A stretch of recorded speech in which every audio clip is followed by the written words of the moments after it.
Hey guys, my name's Austin, and today I'm doing the first part of Homefront tips and tricks.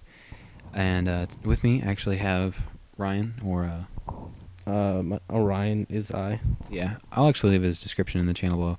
So we're just going to jump in right here with the first tip, and that is look at the overview. Now, in Homefront, whenever you spawn, you have a little look over the overview, the whole map. You can see where the other team is. There's a little description. Do you use that a lot? I actually do. It helps me a lot because, say, if you see somebody camping or somebody that's previously killed you, Kind of like right here. it eliminates campers as well as you kind of get the gist of where the battle's going, what's going on the field, and it kind of speeds up the gameplay a lot, and you're not just searching for more people to kill. Yeah, I agree with that completely. So our second tip today is covering buildings. Now, in Homefront, bullet penetration, that's what she said, uh, there's not a lot. So when you're behind pretty much any building or even plywood, you're not going to get very much damage, if any, from bullets. Have you noticed that? Yeah, I kind of actually like it. I don't know, this isn't me commentating on the tips, but I do like the fact that there really isn't as much bullet penetration as, say, there was in COD or something like that. I just think I kind of like it. But yeah, definitely using cover is definitely a way to do a lot better in this game, opposed to, say, in Call of Duty, where it's not as prime of a factor in how you play and how well you do.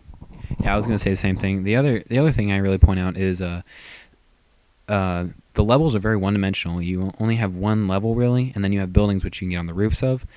And the thing about buildings in the roof of it, you can see right here, you have an overview of the entire map, basically. You can see where people are, and if people start shooting you, you can just press the crouch button real fast and drop down, and they can't shoot you, and then you can pop up pretty much anywhere and then start shooting them. So I think that's a really good thing. I'm sure that's the same with Call of Duty, but the thing is, in Call of Duty, you normally have multiple levels. So this is very one-dimensional, and I actually think it's really cool. It's very not Homefront, Battlefield-esque, but this with the speed of Call of Duty. And also, it's a good thing for snipers because there's a lot of buildings that you can maneuver around into, and so you're not just stuck into one spot where you have to continuously go back and forth to do well as a sniper. And I think it kind of allows the snipers to be more of a sniper and not just a kind of an annoying player that gets kind of a cool kill every once in a while, like in Modern Warfare 2 or something like that. Yeah. So the last point is battle points. Now, unlike Call of Duty or other games with kill streaks, for each kill, objective, anything you do for your team or game related, like a team deathmatch, you get points for kills. Domination, you're going to get points for capturing. It doesn't affect if you die at all. You don't lose points. Now, these points, you can buy stuff right there. I bought a UAV, which is, I think, 400 points for a UAV. Yeah, I know.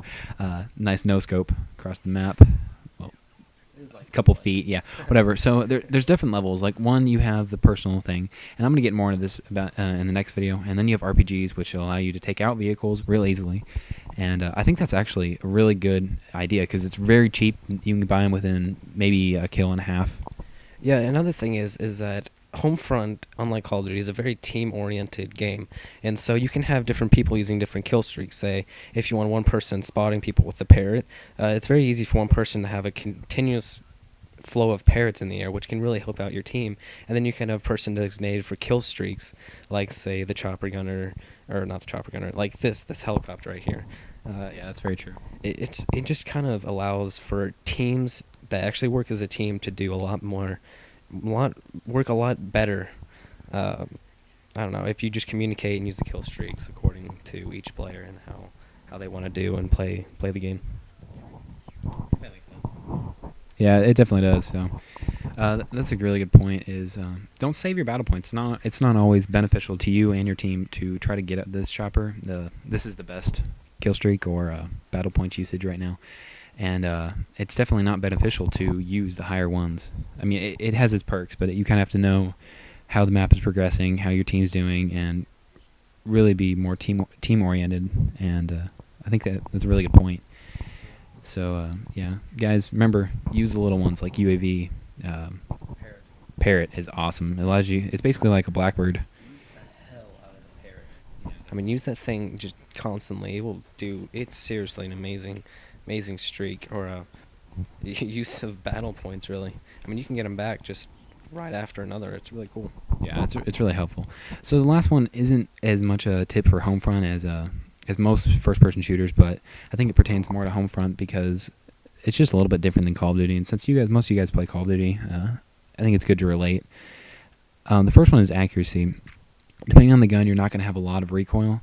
You do have some. It's not like Modern Warfare 2, but it's not quite as heavy as maybe Black Ops. It really, from close range, you can't tell that there's recoil, but from far range, you do have to burst fire, 3-shot burst, whatever. And so here's some tips of that. But the real big thing for me was transitioning to hip fire. In Call of Duty, it's really effective to just aim down sights because you have auto aim. But in this game, the auto aim isn't nearly as heavy. So that whenever you're in close range and you hip fire, it's really effective. Yeah, especially with submachine guns such as the Diablo. I'll have some of that in just a second. In my opinion, the Diablo cannot be beaten up close, especially if you're in buildings. It's really as effective, if not more effective, than a shotgun. It's especially from the hip, I think. I don't know. It's definitely something that you want to play around with and get used to. Yeah, that's another. I like what you said because the submachine guns, each gun kind of has their designated range. Like a submachine gun is only going to be good for close range. You can use it for far range, but it's really ineffective because of the damage drops off extremely fast. And this assault rifle definitely is the basic gun that everybody can use because it's going to be good at close range, but it's not going to be good as a submachine gun. It's going to be good at far range, but it's not going to be as good as a sniper rifle. I agree. So hip fire definitely a thing that you need to get used to. If you do master it, then it's something that you're definitely gonna enjoy. So guys, thanks for watching. This has been Homefront Tips with Austin and Ryan. See you guys later.